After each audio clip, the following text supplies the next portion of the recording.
We look at this matchup. I think a lot of people are talking about the quarterbacks, and that's deservedly so. Drake May, an MVP candidate during the regular season, hasn't had the best of luck. He has not had a great postseason, but he's really made the most of it by using his legs in key situations. Drake May, 533 passing yards over these 3 games, but 164 rushing yards. So almost 55 yards per game on the ground for him. Against the Broncos, he had 68 rushing yards compared to only 86 passing yards. And the legs at the end, we saw it. It got him the first down to win the game. Drake May's legs have been what's keeping them in these games and has really been the major difference maker, as he hasn't been passing the ball as efficiently as they would like him to be. He's had 5 total touchdowns and he's had 5 total turnovers. And he's even had more than that. He's had 6 fumbles, only 3 of them were lost. So he's really not been careful with the ball. But against the Broncos, he had no turnovers, and that is going to be huge. Those first 3 games, like I said, 5 turnovers, and he could have up to 8. So he really protected the ball well against the Broncos, and he's going to need to continue to do that against the Seahawks. Talking about the Seahawks and their quarterback, Sam Darnold, he's really the golden boy of these playoffs, and especially of the Super Bowl. Sam Darnold, he has this miraculous comeback story. He's the feel-good guy. He was cast off as a bust. He goes to the Jets, doesn't get the job done there. He's cast off. He goes to all these teams. He's with the Panthers. He's with the Vikings. He wins with the Vikings, 14 games. He has a rough end of the season. They don't get the number 1 seed in that Week 18 matchup versus the Lions. He has a really pathetic game. They go in as a wild card. Then he has another pathetic performance against the Rams. He's cast off. They said, we're going to roll the dice with J.J. McCarthy. Didn't go well for the Vikings with J.J. McCarthy, his injury, his development. And here Sam Darnold is with another team in the Super Bowl. Sam Darnold, the golden boy of the playoffs. And I think he's been playing some of his best football, which last year he's always had this connotation of he's not a big game player. We saw those 2 biggest games of his career last year with the Vikings. He fizzled out, didn't play his best ball in those games. And then this year, he has an epic Thursday night matchup against the Rams. Thursday night football, he balls out. They get the win in overtime. They get the touchdown. They get the 2-point conversion. Seattle's going crazy. He comes in the playoffs. He has no turnovers. He's stomping down his division rivals. He has an offensive masterclass versus the Rams to take his team to the Super Bowl. He's really progressed. He's really gotten that monkey off his back of not being able to get the job done in big games. Sam Darnold is the golden boy of this playoffs, and he's going to look to cap it off with a cherry on top with a Super Bowl victory. Gaston, you look at this quarterback matchup, you look at this in the Super Bowl, 2 quarterbacks that have played really well this year. What are you looking for in this quarterback battle? I'm looking for who doesn't turn the ball over. That was one of the issues with Sam Darnold before early in his career, was turning the ball over during pressure. And Seattle's protects him pretty well during this playoffs run. And he also did very well late in the season whenever he was playing the Rams and also the 49ers. I think what Drake May has did really well in that last playoff game was just don't turn the ball over. You have an elite defense, and it's going to come down to who doesn't make mistakes. I think Drake May is going to have to do more than he did in the other games because I think Seattle's defense is good and I think Seattle's offense is also good. I don't think this is going to be a slugfest like it was against the Texans, Chargers, and the Broncos. Teams that had an offense that was very flaky and inconsistent throughout the year. It's just the Patriots happen to not turn the ball over and play smart. I think he's going to have to bring his A game when you're playing Seattle. And then we look at this running back battle.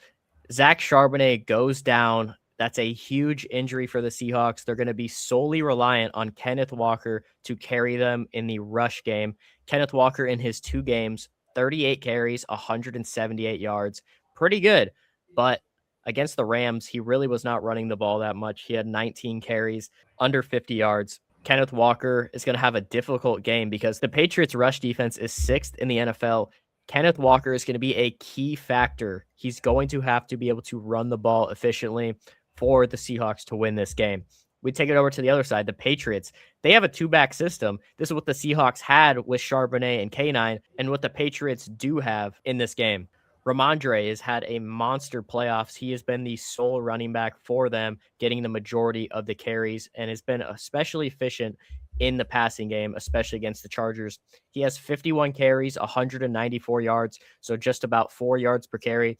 And then he has 7 receptions for 86 yards, most of that against the Chargers. And then Henderson, Last week against the Broncos, he only had 3 rushes for 5 yards, was rarely utilized. But in this game, Henderson is going to be a massive, massive key to victory for the Patriots. Henderson only has 24 carries for 57 yards, so just over 2 yards per carry. Not a great playoffs by any means for him, but he is that explosive factor. He is going to be a player that we'll get into the defenses in a little bit, but he is going to be massive for the Patriots. Just like K9, he is going to need to be able to run the ball efficiently or break one out for an explosive play if the Patriots want to win this game.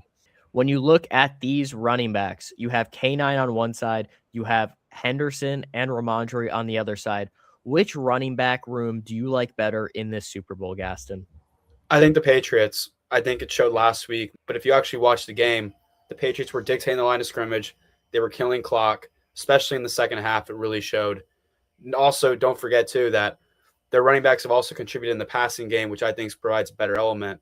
Compared to Seattle, you only have one running back. He has to carry most of the running game through him. I think that's a huge burden, and that's something that's easier to scheme for if you're on defense. When we look at the receivers in this matchup, we can obviously point to JSN. He has been one of the best. It's either him or Puka. They have been the number one wide receiver in the NFL. I really think JSN is that special. I would say that he was the number one receiver in the NFL this year, even above a Jamar, even above a Justin Jefferson, even above Puka. JSN in the playoffs, he had a massive game last week against the Rams. In total, in 2 games, 13 receptions, 172 yards. He is going to have his toughest test yet going against Christian Gonzalez on the other side. It's going to be a fascinating one-on-one matchup between one of the best receivers in the NFL versus one of the best man corners in the NFL. That's going to be cinematic, and that is also going to be a massive matchup. Jackson Smith-Njigba, he is targeted as a receiver, percentage-wise, more than any other player in the NFL. If Sam Darnold is taking a pass snap, he is trying to pass the ball to Jackson Smith-Njigba more than any quarterback is passing to any receiver or tight end in the entire league. Christian Gonzalez going to be a massive, and I keep saying massive, but it's going to be a massive factor in this game. That's going to be the number one matchup that people are going to be locked in, tuned in on, because if Sam Darnold cannot pass the ball to Jackson Smith-Njigba that much, it's going to completely change how he processes the game, especially in the passing area. We know K9 can get the ball done. He can rush the ball efficiently, but K9 really has not been a back that gets too much pass catching. Charbonnet has been a lot of that, as well as the goal line. So you take away Jackson Smith-Njigba. If he has less than 5 receptions, if he has less than 50 yards, it's going to be very, very interesting to see how Darnold can pass the ball around without targeting his number one receiver. We look at the Patriots, their number one receiver, Stephon Diggs, has had a very quiet postseason, only 11 catches for 73 yards. He really has not been a huge factor, but the Seahawks are definitely going to be tuned in. We'll see if Witherspoon is on Diggs or if they sign someone else in the nickel to focus on Diggs, who primarily has been coming out of the slot. You look at these wide receiver ones, you look at how New England is more of a wide receiver by committee. Although Diggs is the number one receiver, you look at these 2 wide receiver rooms, the Seahawks, they got JSN, Jake Bobo, they got AJ Barner at tight end. You look at these 2 different rooms. Which of these rooms do you think are going to need to be better in this game, are going to need to have more of an impact for their team? In my opinion, the better group is Seattle by a good margin. Although the Patriots, in my opinion, have to have a better performance. It's more important for them to perform well than I think it is for Seattle. Because Stephon Diggs is a great player, but some of his other players on that offense, not nearly as much of a star-studded offense I think Seattle has. But I think they're going to need to step up for this game. Let's take it over to the defensive side of the ball. We all know these are 2 teams with very good defenses. Like I said earlier, the Patriots rush defense 6th in the NFL. The Seahawks rush defense 3rd in the NFL. These are both teams that have drastically improved their offensive lines this past offseason, both through the first round of the draft as well as free agency. Greg Zabel on the Seahawks offensive line, rookie guard, has been playing phenomenal. The Patriots, left guard, Jared Wilson, left tackle, Will Campbell, right tackle, Morgan Moses in free agency. These are both teams that had a weaker O-line last season. and they drafted rookies in the first round to address those issues as well as free agency targeted. And the last question of them all, Gaston, who is winning the Super Bowl? I'm taking Sam Darnold every day of the week. He's going to change the narrative around him. He's going to be the first quarterback in the 2018 draft class to win a Super Bowl. He's going to ball out, and he will no longer be known as the guy who saw ghosts. He'll be known as the guy that made the Patriots see ghosts. For me, I'm going to veer different from you. Just because I'm wearing a Patriots jersey doesn't mean any different.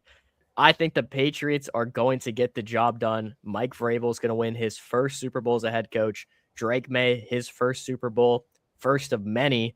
And the Patriots, as the underdogs, just like the first dynasty in 2001, they're going to win their first Super Bowl under the Mike Vrabel, Drake May era. If you enjoyed this, hit like, subscribe, and drop your Super Bowl prediction takes in the comments. Appreciate you all for watching. We'll see you in the aftermath.